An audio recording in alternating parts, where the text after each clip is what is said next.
Trump has threatened to entirely blow up Iran and the world's largest gas field, the South Pars, if Tehran launches any more attacks on Qatari LNG.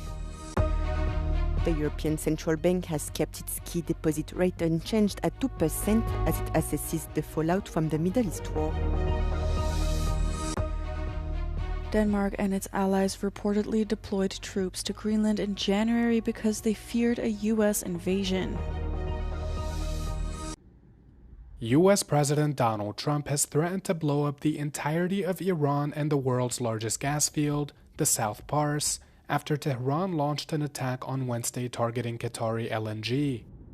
Doha says its largest facility, Ras Laffan, sustained significant damage in the attacks, which Iran fired in retaliation for a Wednesday strike on its South Pars field. Trump, in a post on Truth Social, said he does not want to authorize this level of violence against Iran because of its long-term implications, but won't hesitate to if Doha is again targeted. He also confirmed that Israel was behind the attack, which he says was carried out with no U.S. knowledge or involvement, out of, quote, anger for what has taken place in the Middle East. The incident sparked global outrage, particularly among Iran's neighbors in the Gulf, many of whom were convening in Riyadh, which was also targeted at the time of the meeting. Saudi Arabia says the escalation has shattered all remaining hopes for normalcy. What I care about now is that the attacks on my country and on my neighboring countries that are not involved in this conflict end. That's all I'm interested in. And we're going to use every lever we have, political, economic, diplomatic, and elsewise. But I have to tell you, what little trust there was before has completely been shattered, has been shattered on multiple levels. The attacks have poured fuel on the fire in an already rapidly deteriorating global energy price crisis.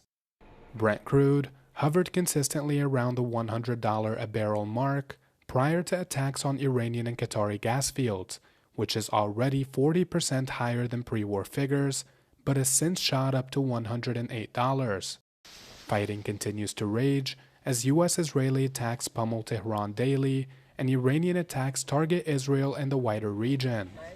The death toll has also risen across the board, now surpassing 1,400 in Iran, over 900 in Lebanon, 17 in Israel, 21 in the Gulf states, and 13 U.S. troops.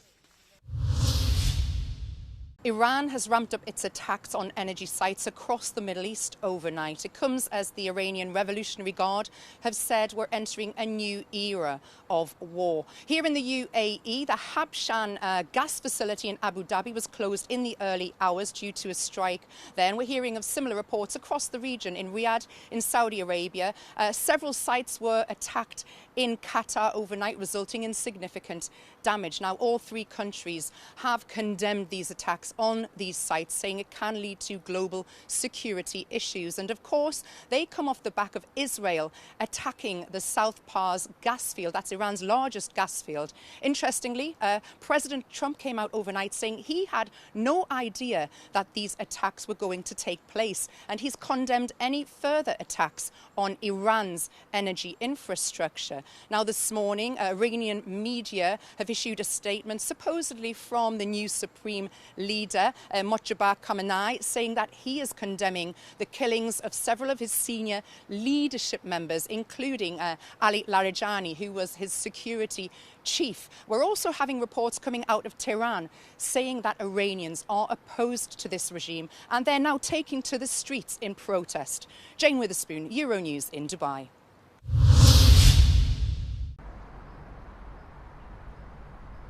The move had been priced in by almost all analysts. The European Central Bank has kept its key deposit rate unchanged at 2% on Thursday as it assesses the fallout from the Middle East war. The central bank said it was determined to ensure that inflation stabilizes at the 2% target in the medium term. In addition, President of the European Central Bank, Christine Lagarde, said inflation in the Eurozone is expected to jump to 2.6%, stressing the war has made the outlook more uncertain.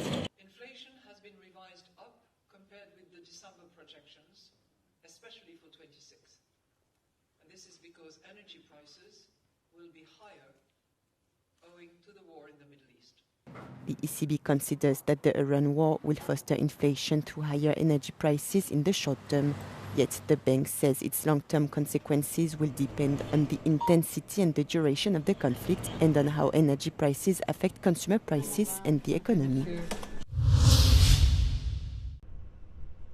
Denmark and its allies reportedly deployed troops to Greenland in January because they feared a U.S. invasion, Danish broadcaster DR has reported.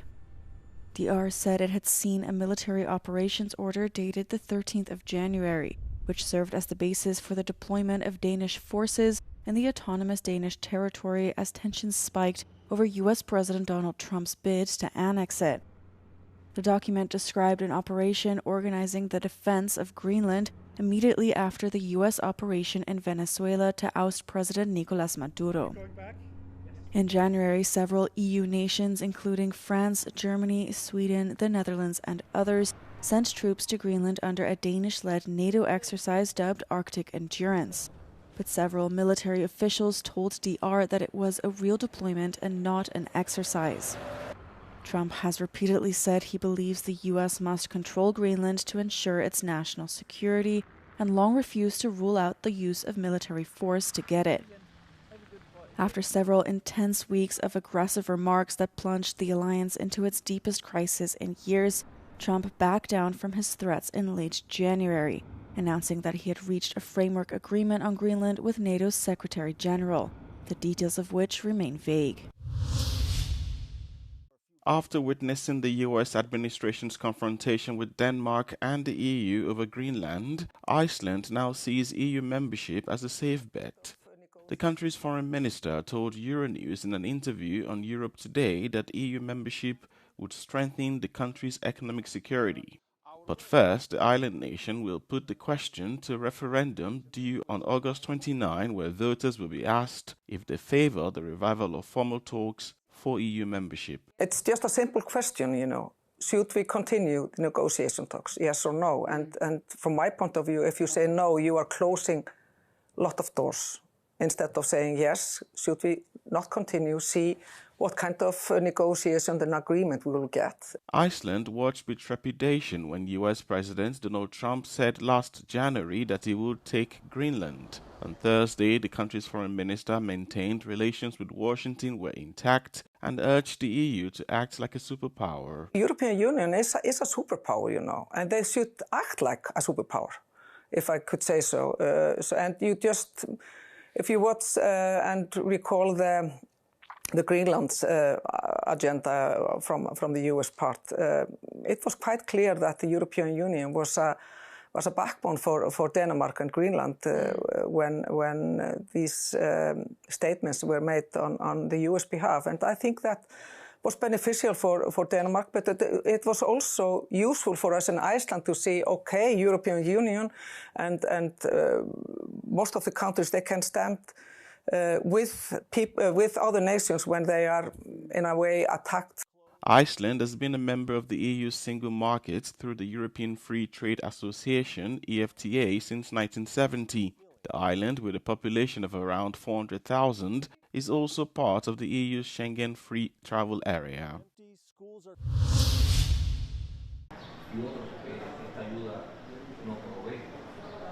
The first humanitarian convoy from Europe has arrived in Cuba. The international aid shipment contained 5 tons of medical supplies. A group of 100 European activists is distributing the supplies to hospitals as the US oil embargo imposed on the country has pushed its healthcare system to the brink of collapse. Nosotros, en este caso, vemos este donativo como algo muy valioso porque son insumos y medicamentos que no tenemos en este momento y que tenemos una intención de que por parte de quien nos bloquea y quien nos realiza el cerco energético de que no lo tengamos. Por lo tanto, eso repercute en el paciente. The activists who have arrived from several EU and Latin American countries, as well as Turkey, are members of the organization Nuestra America. They plan to deliver a total of 20 tons of aid to the island by air and sea. Cuban state media reported that another shipment recently departed from Chile. In addition, a group of 140 volunteers, including doctors, lawyers, union leaders and activists, is traveling from Miami to Havana on Friday with 2.8 tons of medical supplies. Cuba has been in a protracted economic crisis since the coronavirus pandemic began. It has been further exacerbated by the suspension of Venezuelan oil shipments in January. Dozens of beloved dogs and cats arrived in Athens alongside their owners on a special repatriation flight for Greeks with pets who had been stranded because of the war in the Middle East. Heartwarming scenes unfolded at Athens airport as the adorable animals excitedly leapt about after being released from their carriers. Pet owners were extremely emotional. To me, my pet, my cat is my family. There is no chance I'm going to leave him behind. And right now, the airlines that serve the United Arab Emirates, they don't accept pets because of the situation. They don't accept pets in cabin, and they didn't accept pets in cargo. There are limited spots for pets in cargo, and they only opened that late last week, so it is very, very difficult to fly out the country with your pets. The flight had been delayed for several days due to drone attacks near Abu Dhabi airport. In the end, it departed with 101 passengers and 45 pets on board. Τα ζώα μας δεν είναι αποσκευές, είναι μέλη των οικογενειών μας και αυτό η ελληνική κυβέρνηση σήμερα το έκανε πράξη. Ζώα και άνθρωποι ήρθαν στην Ελλάδα με ασφάλεια.